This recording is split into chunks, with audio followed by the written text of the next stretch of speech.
വണക്കം മന്ത്ര നമസ്കാരം. Good morning to you all. ഞാൻ നിങ്ങളുടെ ഗുരുജി. Welcome to trader option trader. ഞാനൊരു സെബി രജിസ്റ്റർഡ് അഡ്വൈസർ അല്ല.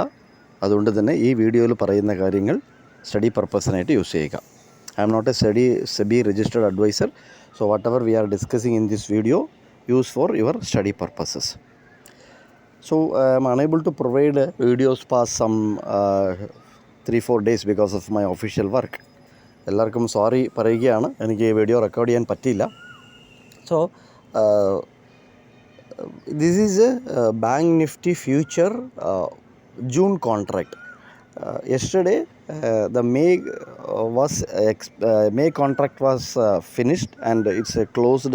Yesterday expiry was the bank nifty and it is closed yesterday itself. So whatever you are watching now, this is a June contract. ഇത് June കോൺട്രാക്റ്റിലാണ് നിങ്ങൾ കണ്ടുകൊണ്ടിരിക്കുന്നത്. നല്ല volatility ഉണ്ട്. അതിൽ പ്രീമിയമൊക്കെ നല്ല budge ചെയ്ത് നിൽക്കുവാണ്. ഓക്കെ, സോ പ്രീമിയം ബഡ്ജ് ചെയ്ത് നിൽക്കുന്നത് കൊണ്ട് തന്നെ നല്ലൊരു വോളറ്റാലിറ്റി, പെട്ടെന്നൊരു അപ്പ് മൂവ് അല്ലെങ്കിൽ പെട്ടെന്നൊരു ഡൗൺ മൂവ് ഇതൊക്കെ ഉണ്ടാവും. ഇതൊക്കെ എന്തുകൊണ്ടാണ് ഉണ്ടാകുന്നത്? ഇതാദ്യം ചോദിക്കണം. പെട്ടെന്നൊരു വോളറ്റാലിറ്റി എന്തുകൊണ്ടാണ് ഉണ്ടാകുന്നത്? അല്ലെങ്കിൽ പെട്ടെന്ന് വാങ്ങിക്കുകയോ വിൽക്കുകയോ അങ്ങനെയാണോ? അങ്ങനെ ആരെങ്കിലും ചെയ്യുന്നുണ്ടോ? നോ. കാരണം വെച്ചാൽ ഈ ഓപ്ഷനെ സംബന്ധിച്ചിടത്തോളം എപ്പോഴും ഒരു കാര്യം നിങ്ങൾ ഓർക്കുക. ഈ ഓപ്ഷൻ സംബന്ധിച്ചിടത്തോളം ഈ ഓപ്ഷൻ്റെ സ്ട്രാറ്റജീസൊക്കെ NSE ക്രിയേറ്റ് ചെയ്തിരിക്കുന്നത് ഒരു ഹെഡ്ജിങ് പർപ്പസിന് വേണ്ടിയിട്ടാണ്. അതായത് ഓപ്ഷൻ ഏതെങ്കിലും ഒരു ഇതിൽ ഫ്യൂച്ചറിൽ അവർ വാങ്ങിക്കും, അത് അഡ്ജസ്റ്റ് ചെയ്യാനായിട്ട് ഓപ്ഷൻ മാർക്കറ്റിൽ വന്ന് അവർ അഡ്ജസ്റ്റ് ചെയ്യും.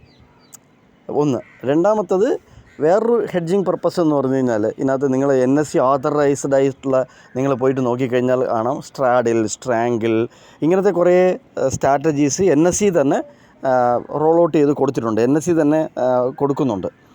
അത് ഫുൾ ആൻഡ് ഫുൾ ഓപ്ഷൻ സെല്ലറിൻ്റെ പ്രോസ്പെക്റ്റീവിലാണ്. ഓപ്ഷൻ്റെ സെല്ലറിന് വേണ്ടിയിട്ടാണ് അങ്ങനെ ഒരു ഇത് വന്നിട്ട് NSE തന്നെ ഡിസൈൻ ചെയ്തേക്കുന്നത് ഈ സ്ട്രാറ്റജീസൊക്കെ. ഞാനൊരു ഓപ്ഷൻ ബയറാണ്.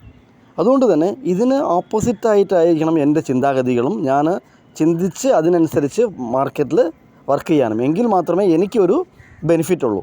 കാര്യത്തിൽ ഒന്ന് ഹെഡ്ജിങ്ങിന്, രണ്ട് NSE തന്നെ സ്ട്രാറ്റജീസ് ക്രിയേറ്റ് ചെയ്തിരിക്കുന്നത് സെല്ലറിൻ്റെ ഒരു ഫ്യൂച്ചറിന് വേണ്ടിയിട്ടാണ്, സെല്ലറിൻ്റെ ഒരു ഇത് പ്രോസ്പെക്റ്റിലാണ്. സോ ഈ പെട്ടെന്നുള്ള ഒരു അപ്പ് മൂവ് അല്ലെങ്കിൽ പെട്ടെന്നുള്ള ഒരു ഡൗൺ മൂവ് എന്തുകൊണ്ട് സംഭവിക്കുന്നു എന്ന് പറഞ്ഞു കഴിഞ്ഞാൽ, ഈ ഓപ്ഷൻ സെല്ലറിനെ സംബന്ധിച്ചിടത്തോളം പ്രീമിയം മെൽട്ടായാൽ മാത്രമേ അവർക്ക് ഉപയോഗമുള്ളൂ. പ്രീമിയം കൂടിയാൽ അവർക്ക് നഷ്ടമാണ്, അൺലിമിറ്റഡ് ലോസാണ് ഓപ്ഷൻ സെല്ലറിനെ സംബന്ധിച്ചിടത്തോളം.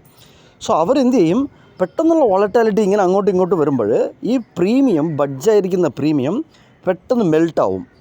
ഐസ്ക്രീം പെട്ടെന്ന് നമ്മൾ മെൽട്ടാവുന്നതുപോലെ പെട്ടെന്ന് മെൽട്ടായി അതിൻ്റെ ഇത് കുറയും. അപ്പോൾ അവർക്ക് ലാഭം ഉണ്ടാക്കാൻ പറ്റും. ഇതൊരു വലിയൊരു റേഞ്ചുണ്ട്. ഒരു 500 points to 1000 points റേഞ്ച് ഇന്ന് നമുക്ക് കാണാൻ പറ്റുന്നുണ്ട്.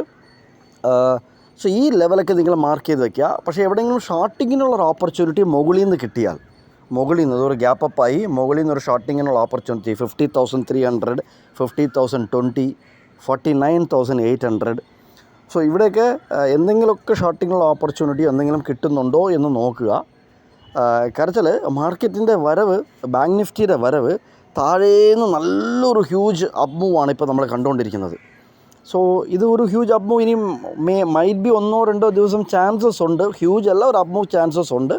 പക്ഷേ ഈ ലെവലുകൾ നിങ്ങൾ മാർക്ക് ചെയ്ത് വെച്ചിട്ട് ഈ ലെവലുകൾ വരുമ്പോഴേ എടുക്കാൻ നോക്കരുത്. ഒരു 50,020 അവിടെ വരുമ്പോൾ സൈക്കോളജിക്കലായിട്ട് നമ്മൾ